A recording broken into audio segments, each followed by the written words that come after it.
วันนี้รายการธรรมประทีปส่องต่าง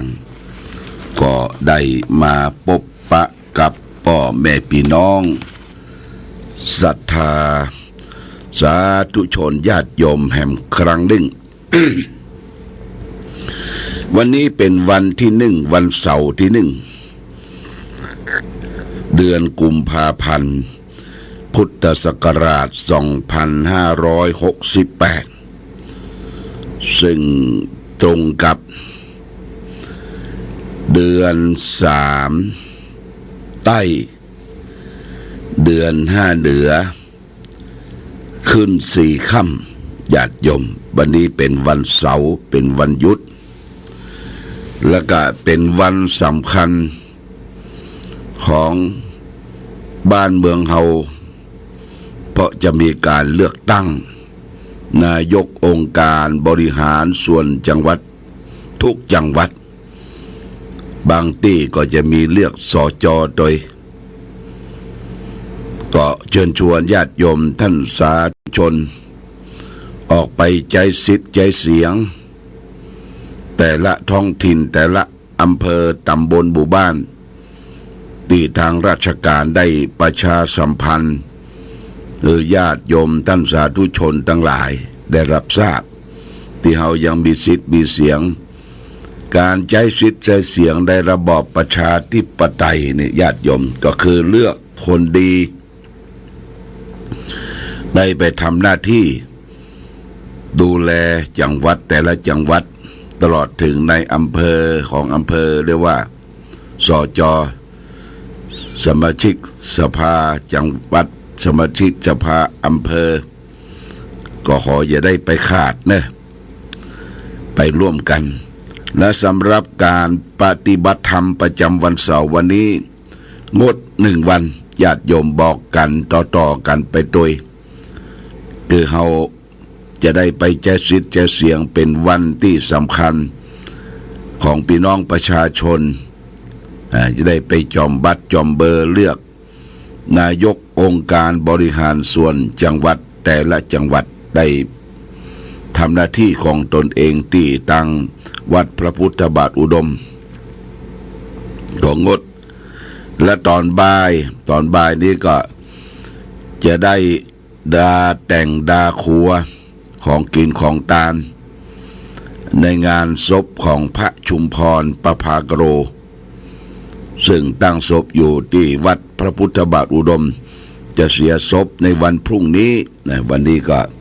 เตรียมสังแต่งดาจัดสถานที่วันพรุ่งนี้เป็นวันที่2เป็นวันอาทิตย์ก็จะได้เสียศพ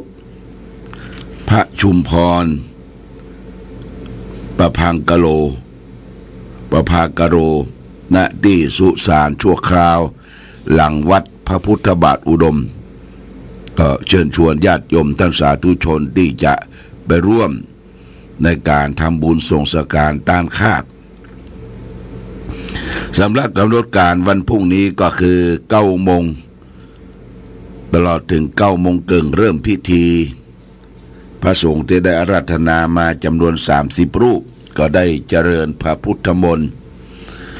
บทสวดพระธรรมนิยามสูตรเจริญพุทธมนต์ถวายเครื่องทายทานแล้วก็นิมนต์ตุเจ้าประสงค์ฉันภัตตาหารเพลญาติโยมก็เชิญชวนรับประทานอาหารลงทานต่างๆที่แต่ละหมู่บ้านแต่ละญาติพี่น้องเครือญาติและที่ได้จัดลงทานมาร่วมรับประทานอาหารลงทานเวลาเที่ยงเกิงนี่ก็เคลื่อนศพละญาติโยมนะเที่ยงเกิงเคลื่อนศพไปทางหลังวัดพระพุทธบาทอุดมและจะได้ประกอบพิธีวางผ้าบังสกุลวางผ้าไตรประมาณ2 โมงครึ่งนี่ก็ประชุมเพลิงเรียบร้อยนะอันนี้ก็เชิญชวนญาติโยมท่านสาธุชนได้ไปร่วมบุญร่วมกุศลด้วยกันในวันพรุ่งนี้เป็นวันส่งสการต้านคาบศพของพระชุมพรประพังคโลนะ แจ้งให้ญาติโยมท่านสาธุชนทั้งหลายรับทราบในโอกาสนี้ การนี้ก็ต้องขอบคุณกับญาติโยมที่เป็นเจ้าภาพปราสาทนั่นก็คือตูเจ้าน้อยเลขาเจ้าคณะเจ้าเล็งรองอำเภอฝางวัดศรีดอนใจคือท่านครูบานัททิตะโสพโนนะหรือว่าตูเจ้าน้อยนี่เป็นเจ้าภาพปราสาทพร้อมด้วยศิษยานุศิษย์โมทนาสาธุมาณโอกาสนี้และเจ้าภาพสังฆทานตอนนี้รับมาแล้วประมาณ20ชุดก็เหลือประมาณสัก10ชุดนะญาติโยมนะไปจะเป็นเจ้าภาพเพิ่มเติมก็ช่วยบอกกันต่อไป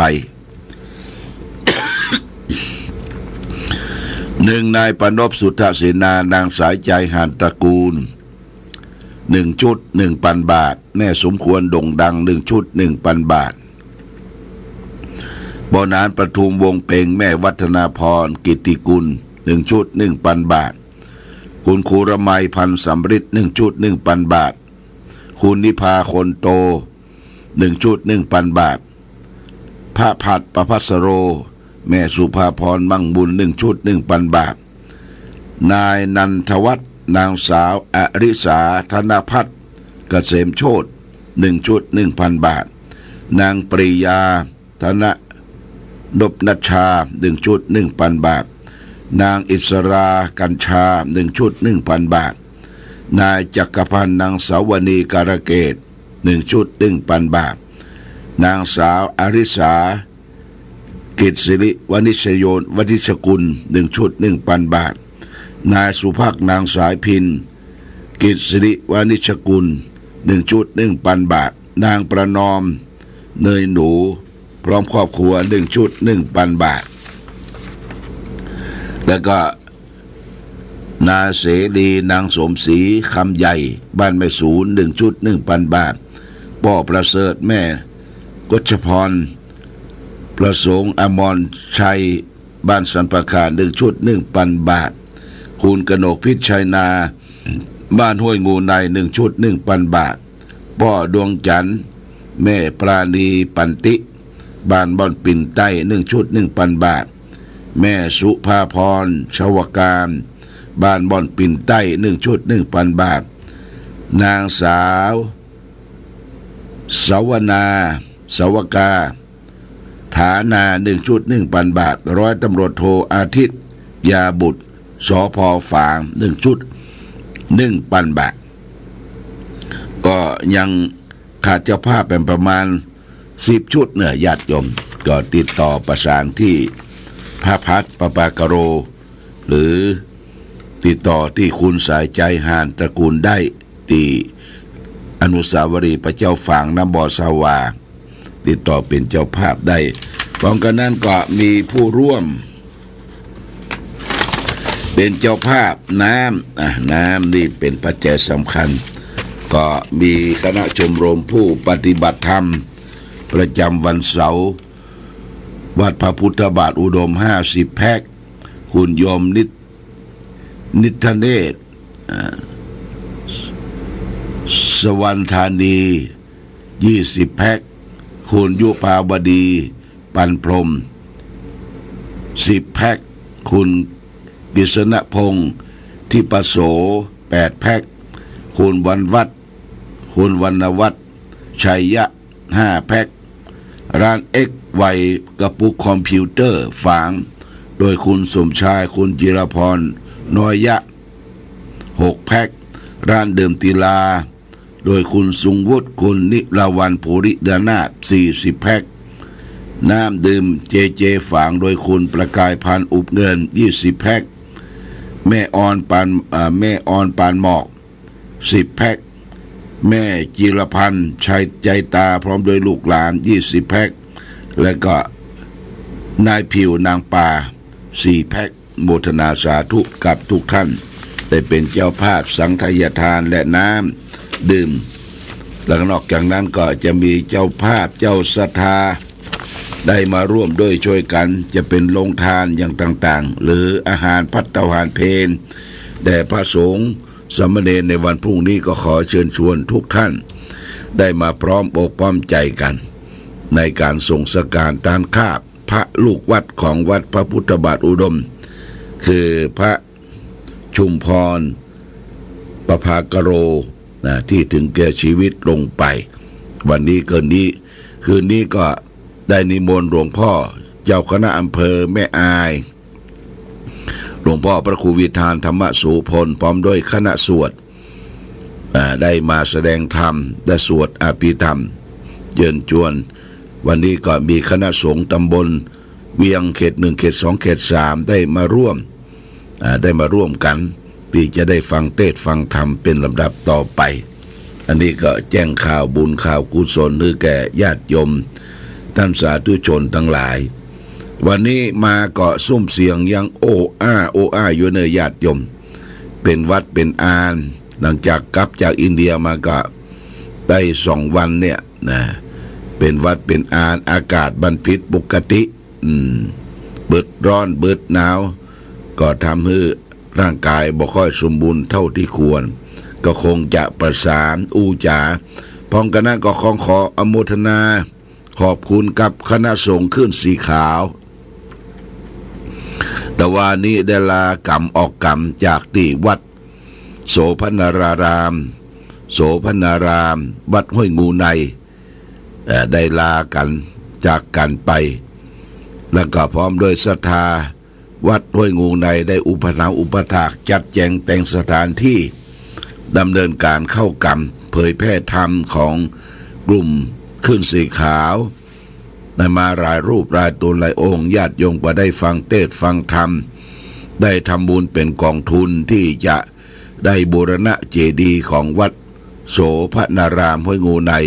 เป็นลำดับต่อไปก็ขออนุโมทนากับทุกภาคส่วนบอกว่าพระเจ้าประสงค์ฆราวาสญาติโยมทุกท่านที่ได้ร่วมทำกิจกรรมในครั้งนี้จึงขอขอบคุณอนุโมทนาแห่งงานหนึ่งที่จะได้ร่วมกันก็คือวันที่ 5นี้คณะสงฆ์ตำบลเวียงเขต 1เขต 2เขต 3จะได้ร่วมกันฟังเทศน์มหาชาติณที่วัดม่วงคำห้วยบอนนะวัดห่วงคำห้วยบอนเป็นสถานที่เทศน์มหาชาตินะคณะศรัทธา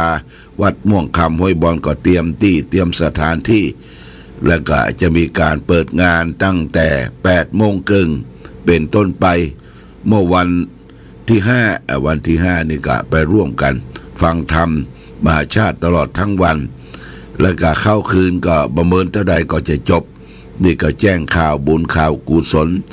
แก่ศรัทธาญาติโยมท่านสาธุชนทั้งหลายวันนี้ก่อนจากกันก็นำธรรมะมาฝากคือแก่ญาติโยมท่านสาธุชนธรรมะที่ว่านี้คือความอดทน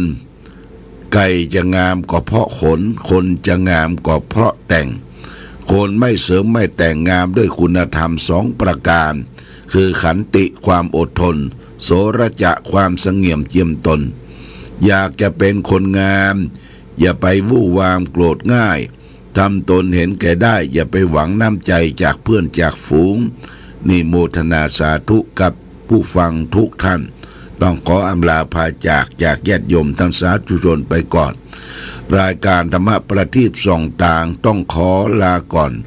ขอผู้ฟังจงตั้งมั่นจิตหันษาด้วยธรรมะขององค์พระพุทธาได้นำพาให้เกิดความสุขสงบเย็นขอเจริญพร